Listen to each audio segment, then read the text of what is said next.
ನಮಸ್ತೆ ಸ್ನೇಹಿತರೆ. ಶತರುದ್ರಿಯಂ. ವ್ಯಾಸ ಉವಾಚ ಪ್ರಜಾಪತೀನಾಂ ಪ್ರಥಮಂ ತೇಜಸಾಂ ಪುರುಷಂ ಪ್ರಭುಂ ಭುವನಂ ಭೂರ್ಭುವಂ ದೇವಂ ಸರ್ವಲೋಕೇಶ್ವರಂ ಪ್ರಭುಂ ಈಶಾನಾಂ ವರದಂ ಪಾರ್ಥ ದೃಷ್ಣವಾನಸಿ ಶಂಕರಂ तं गच्छ शरणं देवं वरदं भुवनेश्वरं महादेवं महात्मना मीशानं जटिलं शिवं त्र्यक्षं महाभुजं रुद्रं शिखिनं चिरवासनं महादेवं हरं स्थाणुं वरदं भुवनेश्वरं जगत्प्राधानमधिकं जगत्प्रीतमतीश्वरं जगद्योनिं जगद्वीपं जयनं जगतो गतिं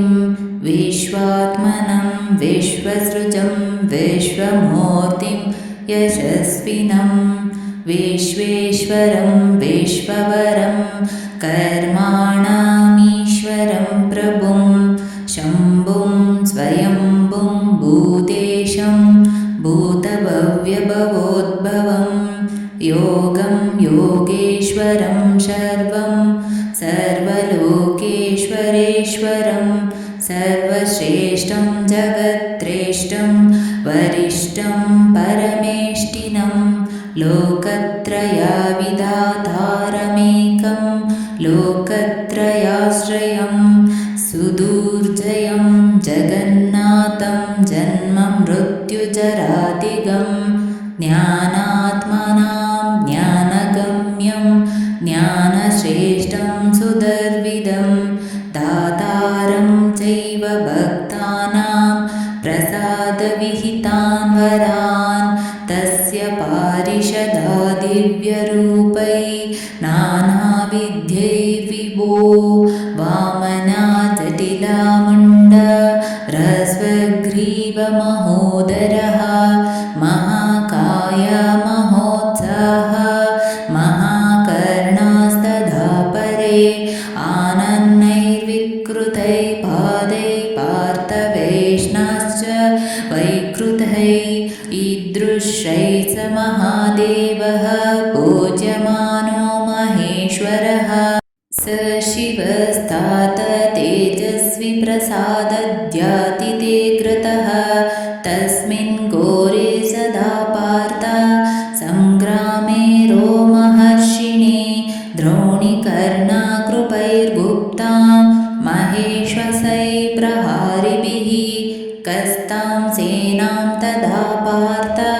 मनसापि प्रदर्शयेत् ऋते देवान् महेश्वासाब्धुः रूपान् महेश्वरात् पातुमुत्सहते कश्चिन्नन्तस्मिन्नग्रतः स्थिते न हि भूतं समं तेन त्रिषु लोकेषु विद्यते गन्धेनापि हि सङ्ग्रामे तस्य क्रुद्धस्य शत्रवः वेसंज्ञा अत भूयिष्ठ वेपन्ति च पतन्ति च तस्मै नमस्तु कुर्वन्तो देवस्तिष्ठन्ति वै दिवि ये चान्ये मानवा लोके ये च स्वर्गार्जितो नरः ये भक्ता वरदं देवं शिवं रुद्रमुमापितम्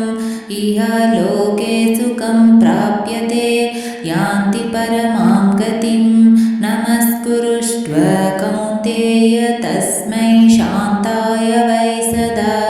रुद्राय शितिकण्ठाय कनिष्ठाय सुवर्चसे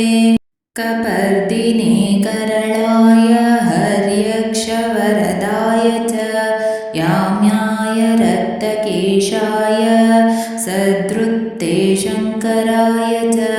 काम्याय हरिनेत्राय स्थाणुवे पुरुषाय च हरिकेशाय मुण्डाय कनिष्ठाय सुवर्चसे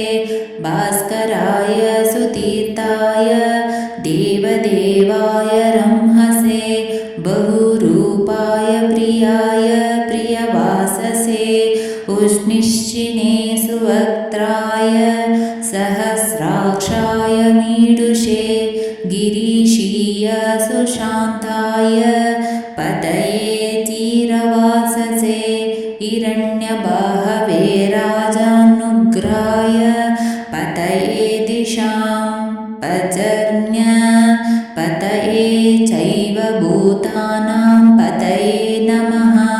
वृक्षाणां पतये चैव गवां च पतये तथा वृक्षैरावृत्तकायाय सेनान्ये मध्यमाय च स्रुवहस्ताय देवाय धन्विने भार्गवाय च बहुरूपाय विश्वस्य पतये मुञ्जावसाससे सहस्रशिरसे चैव सहस्रनयनाय च सहस्रबाहवे चैव सहस्रचरणाय च शरणं गच्छ कौन्तेय वरदं भुवनेश्वरम् उमापतिं विरूपाक्षं दक्षं यज्ञनिबर्हं प्रजानां पतिमव्यग्रं भूतानां पतिमव्ययम् कपर्दिनं वृषावर्तं वृषनाभं वृषध्वजं वृषदर्पं वृषपतिं वृषशृङ्गं वृषाशभं वृषाकं वृषभोधारं वृषभं वृषवेक्षणं वृषायुधं वृषाशरं वृषभूतं महेश्वरं महोदरं महाकायं द्विपाचर्मनिवासिनं लोकेशं वरदं मुण्डं ब्राह्मण्यं ब्राह्मणप्रियं त्रिशूलपाणिं वरदं खड्गचर्मधरं शुभं पीनाकिनं खड्गधरं लोकानां पतिमीश्वरं प्रपद्ये शरणं देवं शरण्यं चिरवासनं नमस्तस्यै सुरेशाय यस्य वैश्रवणः सखा सुवाससे नमो नित्यं सुव्रताय सुधान्विने धनुर्धराय देवाय प्रियधन्वाय धन्विने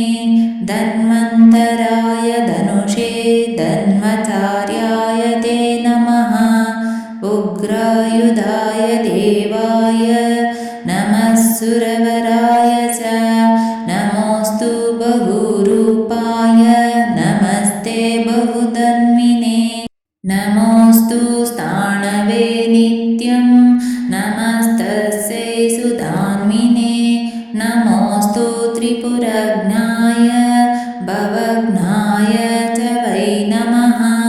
वनस्पतीनां पतये नराणां पतये नमः मातॄणां पतये चैव गणानां पतये नमः गवां च पतये नित्यं